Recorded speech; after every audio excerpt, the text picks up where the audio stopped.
റളിയല്ലാഹു തആല ഉബയ്യ് ഇബ്നു കഅബ് പ്രധാനിയായ സ്വഹാബിയാണ്. ബഹുമാനപ്പെട്ടവർ പറഞ്ഞു, ഒരിക്കൽ റസൂലുള്ളാഹി സ്വല്ലല്ലാഹു അലൈഹി വസല്ലമയോട് പറഞ്ഞു, ഉബയ്യ് ഇബ്നു കഅബേ, നിനക്ക് ഞാൻ ഒരു സൂറത്ത് പറഞ്ഞു തരാം.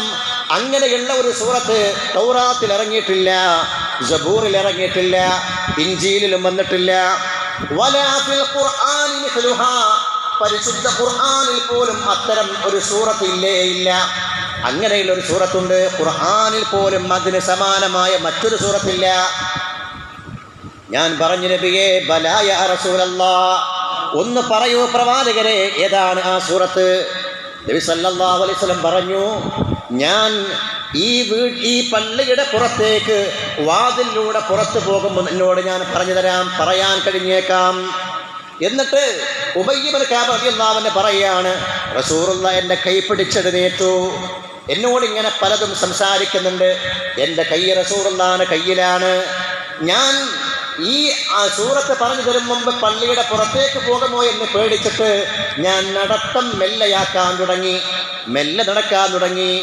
അങ്ങനെ വാതിലിൻ്റെ അടുത്തേക്ക് എത്തിയപ്പോൾ ഞാൻ പറഞ്ഞു, നബിയേ, അസ്സൂറത്തുല്ലതീ വഅത്തനീ, നിങ്ങൾ എന്നോട് പറഞ്ഞു തരാമെന്ന് പറഞ്ഞ സൂറത്ത് ഏതാണ് നബിയേ? ആ സമയത്ത് റസൂലുള്ളാഹി പറഞ്ഞു, ഏ ഉബയ്യ് ഇബ്നു കഅബേ, നിസ്കാരത്തിലേക്ക് എഴുന്നേറ്റ് നിന്നാൽ നീ എന്താണ് ഓതാറുള്ളത്? അദ്ദേഹം പറഞ്ഞു, ഫാത്തിഹത്തുൽ കിതാബ്, ഫാത്തിഹ ഓതും, ഫാത്തിഹയാണ് ഓതാറുള്ളത്. റസൂലുള്ളാഹി പറഞ്ഞു, ഹിയ, അതന്നെ, ഇൻജീലില്ലാത്ത, സബൂറിലില്ലാത്ത, വിശുദ്ധ ഖുർആനിൽ സമാനമായി മറ്റൊരു സൂറത്തില്ലാത്ത ഏറ്റവും പുണ്യമുള്ള സൂറത്താണ് സൂറത്തുൽ ഫാത്തിഹ എന്ന് സയ്യിദുനാ റസൂലുള്ളാഹ്. അത് സബ്ഉൽ മഥാനിയാണ്. وهي السبع المثاني التي قال الله عز وجل, അല്ലാഹു തആല സൂറത്തിനെ കുറിച്ച് പറഞ്ഞിട്ടുണ്ട്, വലഖദ് ആതൈനാക സബ്അൻ മിനൽ മഥാനി വൽ ഖുർആനൽ അദീം, നിങ്ങൾക്ക് ഖുർആൻ തന്നു എന്ന് പറഞ്ഞാൽ മതി. വലഖദ് ആതൈനാക, നബിയെ, നിങ്ങൾക്ക് നാം നൽകിയിട്ടുണ്ട് അസ്സബ്അൽ മഥാനി, സബ്ഉൽ മഥാനി എന്ന് പറയുന്ന ഫാത്തിഹ തന്നിട്ടുണ്ട്. വൽ ഖുർആനുൽ അദീം, ഖുർആനുൽ അദീമിലേക്ക് തന്നിട്ടുണ്ട്. ഖുർആനിൽ പെട്ടതല്ല ഫാത്തിഹ. എന്നാ പിന്നെ ഖുർആൻ എന്ന് പറഞ്ഞാൽ പോരെ? അല്ല, ഫാത്തിഹയുടെ പ്രാധാന്യം മനസ്സിലാക്കാൻ അല്ലാഹു തന്നെ പറഞ്ഞു, വലഖദ് ആതൈനാക സബ്അൻ മിനൽ മഥാനി, സബ്ഉൽ മഥാനിയും നിങ്ങൾക്ക് തന്നിട്ടുണ്ട്. ഖുർആനിൽ പെട്ടതാണെങ്കിലും അതിൻ്റെ പ്രാധാന്യം വെളിവാക്കുകയാണ് റബ്ബ് സുബ്ഹാനഹു വ തആല. അപ്പം മറ്റു ഗ്രന്ഥങ്ങളിലും വിശുദ്ധ ഖുർആന്റെ മറ്റ് സൂറത്തുകളിൽ നിന്നും ഏറ്റവും പ്രധാനപ്പെട്ട പോരിശയുള്ള സൂറത്താണ് സൂറത്തുൽ ഫാത്തിഹ എന്ന് സയ്യിദുനാ റസൂലുള്ളാഹ്. സബ്ഉൽ മഥാനി, സബ്ഉ എന്ന് പറഞ്ഞാൽ 7 എന്നാണ്. അൽ മഥാനി, എന്താണ് ഈ മഥാനി എന്ന് പറയാനുള്ള കാരണം? മഥാനി എന്ന് പറയാനുള്ള കാരണം മഹാന്മാർ പറയുന്നുണ്ട്. ഖുർആൻ ഫാത്തിഹ പരിശോധിച്ചാൽ ഫാത്തിഹയിൽ ആദ്യ ഭാഗത്ത് അല്ലാഹുവിൻ്റെ സനാ ആണ്, പടച്ചവരെ ഇങ്ങനെ പുകഴ്ത്തി പറയാണ്. അൽഹംദുലില്ലാഹി റബ്ബിൽ ആലമീൻ, റബ്ബുൽ ആലമീൻ, അർറഹ്മാനിർ റഹീം, മാലിക് യൗമിദ്ദീൻ. അല്ലാഹുവിൻ്റെ വിശേഷണങ്ങൾ ഇങ്ങനെ പറയാണ്. ലോകരക്ഷിതാവായ അല്ലാഹു, കാരുണ്യക്കടലായ അല്ലാഹു, മാലിക് യൗമിദ്ദീൻ, പ്രതിഫല നാടിൻ്റെ ഉടമസ്ഥനായ അല്ലാഹു.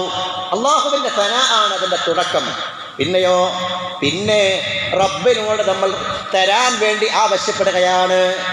ഇയ്യാക നഅ്ബുദു വ ഇയ്യാക നസ്തഈൻ, നിന്നെ മാത്രം ഞങ്ങൾ ആരാധിക്കുന്നു, നിന്നോട് മാത്രം ഞങ്ങൾ സഹായം തേടുന്നു എന്ന് പറഞ്ഞിട്ട് പറയുകയാണ്, ഇഹ്ദിനാ, ഞങ്ങൾക്ക് ഹിദായത്ത് തരണമല്ലാ, ഞങ്ങൾക്ക് സന്മാർഗം തരണമല്ലാ എന്ന് റബ്ബിനോട് ഹിദായത്തിനെ ചോദിക്കുകയാണ്. അല്ലാഹുവിൻ്റെ അതാഇനെ പടച്ചവനോട് തരാൻ വേണ്ടി ആവശ്യപ്പെടുകയാണ്.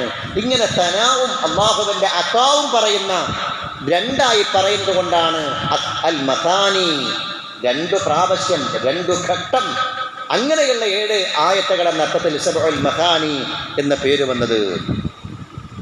വേറെ ചില മഹാന്മാരെ പറഞ്ഞു സബ്ഉൽ മഥാനി എന്ന് പറയാനുള്ള കാരണം എല്ലാ റക്അത്തിലും ഫാത്തിഹ ഓതണമല്ലോ. അപ്പം മടക്കി ഓതണം. ആദ്യത്തെ റക്അത്തിൽ 1 പ്രാവശ്യം ഫാത്തിഹ ഓതിക്കഴിഞ്ഞാൽ പിന്നെ വേണ്ട എന്നില്ല, എല്ലാ റക്അത്തിലും ഓതണം. അതുകൊണ്ട് മടക്കി ഓതേണ്ട ഒന്ന് എന്ന നിലക്കാണ് സബ്ഉൽ മഥാനി. വേറൊരർത്ഥം പറഞ്ഞത് അൽ മഥാനി എന്ന് പറഞ്ഞാൽ മറ്റെല്ലാ ദൈവികമായ ഗ്രന്ഥങ്ങളിൽ നിന്നും ഒഴിവാക്കപ്പെട്ട ഒരു കിതാബിലും പറയപ്പെടാത്ത സൂറത്ത് എന്ന നിലക്ക് ഒരു സൂറത്തിലുമില്ലാത്ത പ്രത്യേകം അല്ലാഹു തആല വിശുദ്ധ പ്രവാചകർക്ക് അവതരിപ്പിച്ചു കൊടുത്ത സൂറത്ത് എന്ന നിലക്കാണ് സബ്ഉൽ മഥാനി. അങ്ങനെ അനവധി കാരണങ്ങൾ സബ്ഉൽ മഥാനി എന്ന് ഫാത്തിഹയ്ക്ക് പേര് വെക്കാൻ വേണ്ടി ഹദീസുകൾ വെച്ചുകൊണ്ട് മഹാന്മാർ കാരണമായിട്ട് പറഞ്ഞിട്ടുണ്ട്. മാത്രമല്ല മറ്റൊരർത്ഥം മഥാനി എന്ന് പേര് പറയാൻ കാരണം വിശുദ്ധ ഫാത്തിഹ 7 ആയത്തുകളാണല്ലോ. എല്ലാ ആയത്തും ഓരോ ആയത്തും ഫാത്തിഹയിലെ ഓരോ ആയത്തും തഅദീലു ഖിറാഅത്തുഹാ ഖിറാഅത സുബ്ഇൻ മിനൽ ഖുർആൻ. ഖുർആനിന്റെ 7-1 ഓതുന്നതിന് സമമാണ് ഒരു ആയത്ത് ഓതുന്നത്. അൽഹംദുലില്ലാഹി റബ്ബിൽ ആലമീൻ എന്ന് ഫാത്തിഹയിലെ ഒരു ആയത്ത് ഓതുമ്പോഴേക്ക് വിശുദ്ധ ഖുർആനിന്റെ 7-1 ഓതിയ കൂടിയുണ്ട്. 7-1 സമാനമാണ് ഒരു ആയത്ത്. അതുകൊണ്ടാരെങ്കിലും ഫാത്തിഹ ഓതിയാൽ ഖുർആൻ മുഴുവനും ഓതിയവനെ പോലെ കൂലി ഉണ്ടാകും. അത്രമേൽ പുണ്യകരമാണ് സൂറത്തുൽ ഫാത്തിഹ. അത്ര വലിയ പുണ്യമുള്ള സൂറത്താണ് എന്ന നിലക്കാണ് സബ്ഉൽ മഥാനി എന്ന് പേര് വെച്ചത് എന്നും കാണാം. മാത്രമല്ല മറ്റൊരു വ്യാഖ്യാനം, ഫാത്തിഹയിൽ 7 ആയത്തുകളാണല്ലോ, എന്നാൽ നരകത്തിൻ്റെ വാതിലുകളും 7. അല്ലാഹു നമ്മെ കാത്തുരക്ഷിക്കുമാറാവട്ടെ. നരകത്തിൻ്റെ വാതിലും 7. ആരെങ്കിലും വിശുദ്ധ ഫാത്തിഹ ഓതാൻ വേണ്ടി തൻ്റെ നാവെടുത്താൽ അവനെ തൊട്ട് നരകത്തിൻ്റെ 7 കവാടങ്ങളും അടക്കപ്പെടുകയാണ്. റസൂലുള്ളാഹി പറഞ്ഞിരിക്കുകയാണ് സല്ലല്ലാഹു അലൈഹി വസല്ലം, ഫാത്തിഹ ഓതാൻ വേണ്ടി നാവെടുക്കുമ്പോഴേക്ക് അവൻ ഓതുമ്പോഴേക്ക് നരകത്തിൻ്റെ 7 വാതിലുകളും അവനെ തൊട്ടടക്കപ്പെടുകയാണ്. അതിന് തെളിവെന്താണ്? മഹാനായ ജിബ്രീൽ അലൈഹിസ്സലാത്തു വസ്സലാം ഒരിക്കൽ നബിയോട് പറഞ്ഞു, മുഹമ്മദ് നബിയെ അങ്ങയുടെ ഉമ്മത്തിന് അള്ളാഹു എന്തെങ്കിലും അദാബ് തരുമോ എന്ന് വലിയ പേടി എനിക്കുണ്ടായിരുന്നു. മുൻകാല സമുദായങ്ങൾ വഴിപിഴച്ചപ്പോൾ, അവർ വഴികേടിലായപ്പോൾ അള്ളാഹു അവരെ ശിക്ഷിച്ചിട്ടുണ്ട്. അതുപോലെ റബ്ബ് തആല നിങ്ങളുടെ ഉമ്മത്തിനെയും ശിക്ഷിക്കുമോ എന്ന പേടി എനിക്കുണ്ടായിരുന്നു. പക്ഷേ ഫാത്തിഹ ഇറങ്ങിയപ്പോൾ എനിക്ക് സമാധാനമായി. മറ്റുള്ള സമുദായങ്ങളെ ശിക്ഷിച്ച പോലെ അള്ളാഹു നിങ്ങളുടെ സമുദായത്തെയും അദാബ് ഇറക്കി ശിക്ഷിക്കുമോ എന്ന പേടി എനിക്കുണ്ടായിരുന്നു. ഫാത്തിഹ ഇറങ്ങിയപ്പോൾ എനിക്ക് പേടി പോയി. എന്തേ കാരണം? റസൂലുള്ളാഹി ചോദിച്ചു, ലിമ യാ ജിബ്രീൽ, എന്നെ ജിബ്രീൽ ആ പേടി പോവാൻ കാരണം, അങ്ങനെ നിർഭയത്വം വരാൻ കാരണം എന്താണ്? അപ്പോഴാണ് ജിബ്രീൽ പറഞ്ഞത്, അല്ലാഹു തആല പറഞ്ഞിട്ടുണ്ട്, വ ഇന്ന ജഹന്നമ ലമൗഇദുഹും അജ്മഈൻ.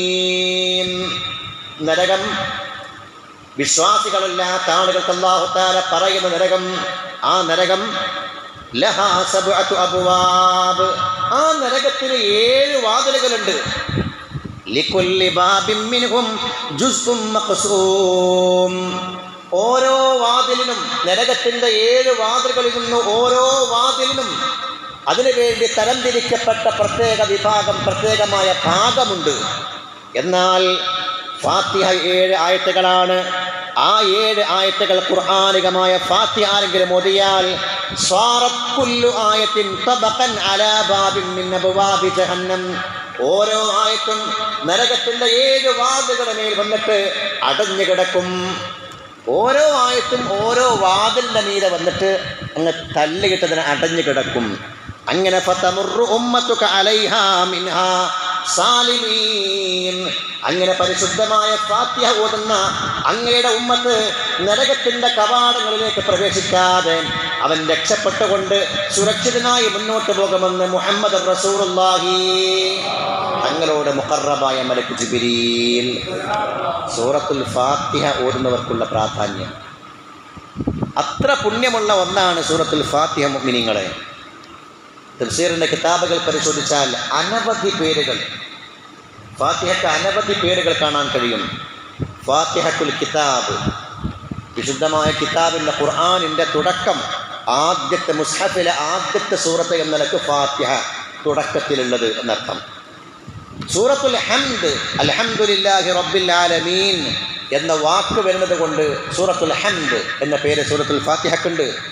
ഉമ്മുൽ ഖുർആൻ, ഖുർആനിൻ്റെ മാതാവ്, ഒരാൾക്ക് ഒരുപാട് സ്ഥാനപ്പേരുകൾ ഉണ്ടാവുക എന്നുള്ളത് അയാളുടെ സ്ഥാനം അത്രയും കൂടുതലാണ് എന്നതിൻ്റെ അടയാളാണല്ലോ, അല്ലേ?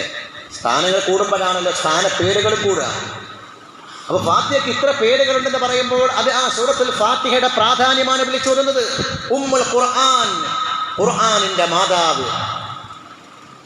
ബാക്കിയുള്ളതൊക്കെ മക്കളായതുപോലെ വിശുദ്ധമായ സൂറത്തുൽ ഫാത്തിഹ ഖുർആനിൻ്റെ മാതാവാണ്. അസ്സബ്ഉൽ മഥാനി, ഖുർആൻ വിളിച്ചിരിക്കുന്ന പേരാണ് സബ്ഉൽ മഥാനി. അൽ വാഫിയ, വാഫിയ എന്ന് പറഞ്ഞാൽ പൂർണ്ണമായത്. അത് പൂർണ്ണമായി തന്നെ ഓതണം. നിസ്കരിക്കുന്ന സമയത്ത് ഫാത്തിഹ ഓതിക്കഴിഞ്ഞാൽ സൂറത്ത് ഓതൽ സുന്നത്താണ്, അല്ലേ? സൂറത്ത് ഓതൽ സുന്നത്താണ്. ഒരാൾ ഒരു ചെറിയ സൂറത്തെടുത്തതിൻ്റെ പകുതി ഓതി പോരെ, അതിൻ്റെ ബാക്കി അടുത്ത റക്അത്തിൽ ഓതിയാൽ മതി. പോരെ, കുഴപ്പമുണ്ടോ? പോരെ. ശേഷം എന്തെങ്കിലും ഒരു ആയത്തെങ്കിലും ഓതുക എന്നുള്ള സുന്നത്തുണ്ട്. ആ സുന്നത്ത് കിട്ടാൻ ഒരു സൂറത്തിൻ്റെ പകുതി ഓതിയാൽ അതിൻ്റെ ബാക്കി അടുത്ത റക്അത്തിൽ ഓതിയാൽ പോരെ. ആ ഓതികൂലി കിട്ടും. ഒരു സൂറത്ത് പൂർണ്ണമായി ഓതികൂലി ഉണ്ടാവില്ലെങ്കിലും ഫാത്തിഹയ്ക്ക് ശേഷം ആയത്തെങ്കിലും ഓതുക എന്ന സുന്നത്തുണ്ടാവും, ആ സുന്നത്ത് കിട്ടും. പക്ഷേ ഫാത്തിഹ പകുതി ഓതി ബാക്കി പകുതി അടുത്ത റക്അത്തിൽ ഓതിയാൽ മതിയോ? അത് നിസ്ഫാക്കാൻ, പകുതിയാക്കാൻ പറ്റൂല. എല്ലാത്തിലും പൂർണ്ണമായി ഓതണം. അതാണ് വാഫിയ എന്ന് പേര് കിട്ടാനുള്ള കാരണം. സൂറത്തുൽ കാഫിയ മറ്റൊരു പേരാണ്. സൂറത്തുൽ കാഫിയ മതിയായത്. എന്തിനെ തൊട്ടും പരിശുദ്ധമായ ഫാത്തിഹയ്ക്ക് പകരം മറ്റൊരു സൂറത്ത് ഓതിയാൽ പോരാ. ഫാത്തിഹ ഓതിന് പകരം ഇഖ്ലാസ് സൂറത്ത് ഓതി മതിയാവോ? മതിയാവില്ല. നേരെ മറിച്ച് ഇഖ്ലാസ് സൂറത്ത് ഓതേണ്ടതിന് പകരം ഫാത്തിഹ ഓതി പോരെ, മതി മതി. അപ്പം എല്ലാറ്റിനും മതിയാകുന്നത്. എന്നാൽ ഫാത്തിഹയ്ക്ക് പകരം മറ്റൊന്നും ആകുകയില്ല. അങ്ങനെ മതിയാകുന്നത് എന്നത് സൂറത്തുൽ കാഫിയ. ഇങ്ങനെ അനവധി പേരുകൾ. ഉമ്മുൽ ഖുർആൻ ഇവദുൻ അൻ ഗൈരിഹാ വലൈസ ഗൈറുഹാ ഇവദൻ അൻഹാ. റസൂൽ തന്നെ പറഞ്ഞു, എല്ലാറ്റിനും പകരമാണ് ഫാത്തിഹ, പക്ഷേ ഫാത്തിഹക്ക് പകരം മറ്റൊന്നില്ല എന്ന് മുഹമ്മദ് റസൂലുള്ളാഹി. അസാസ്, അടിസ്ഥാനം, അടിത്തറ എന്ന നിലക്ക് സൂറത്തുൽ അസാസ് അതാണല്ലോ തുടക്കം. അതാണ് സൂറത്തുൽ ഫാത്തിഹയാണ്. സൂറത്തുൽ ശിഫാ, രോഗശമനം. ഖുർആൻ തന്നെ പറഞ്ഞതാണ് വശിഫാഉൽ ലിമാ ഫിസ് സുദൂർ. സൂറത്തുസ് സലാത്ത്, സൂറത്തുസ് സലാത്ത് നിസ്കാരത്തിൻ്റെ സൂറത്ത്. കാരണം നിസ്കാരത്തിന് ഓതിയേ പറ്റുള്ളൂ. ലാ സ്വലാത്ത ലിമൻ ലം യഖറ ബിഫാത്തിഹത്തിൽ കിതാബ്. ഫാത്തിഹ ഓതാത്തവന് നിസ്കാരമില്ലെന്ന് മുഹമ്മദ് റസൂലുള്ളാഹി സ്വല്ലല്ലാഹു അലൈഹി വസല്ലം. സൂറത്തുസ് സുആൽ, അള്ളാഹുവിനോട് ചോദിച്ചു വാങ്ങുന്ന ഒരു സൂറത്താണ് സൂറത്തുസ് സുആൽ. സൂറത്തുസ് ശുക്ർ, സൂറത്തുദ് ദുആ. ഇങ്ങനെ അനവധി പേരുകൾ വിശുദ്ധമായ ഹദീസിൻ്റെ പശ്ചാത്തലങ്ങളിൽ ബഹുമാനപ്പെട്ട ഉലമാ മുഫസ്സിരീങ്ങൾ സൂറത്തുൽ ഫാത്തിഹയ്ക്ക് നൽകിയതായിട്ട് കാണാൻ കഴിയും. അത് അതിൻ്റെ മഹത്വത്തെയാണ് സൂചിപ്പിക്കുന്നത്. പരിശുദ്ധമായ ഫാത്തിഹയുടെ മഹത്വമാണ്. അല്ലാഹു തആല ആ പരിശുദ്ധമായ ഫാത്തിഹയുടെ മഹത്വം മനസ്സിലാക്കി അതിനെ ഉൾക്കൊണ്ടുകൊണ്ട് ജീവിക്കാൻ നമുക്കെല്ലാം തൗഫീഖ് പ്രദാനം ചെയ്യുമാറാകട്ടെ.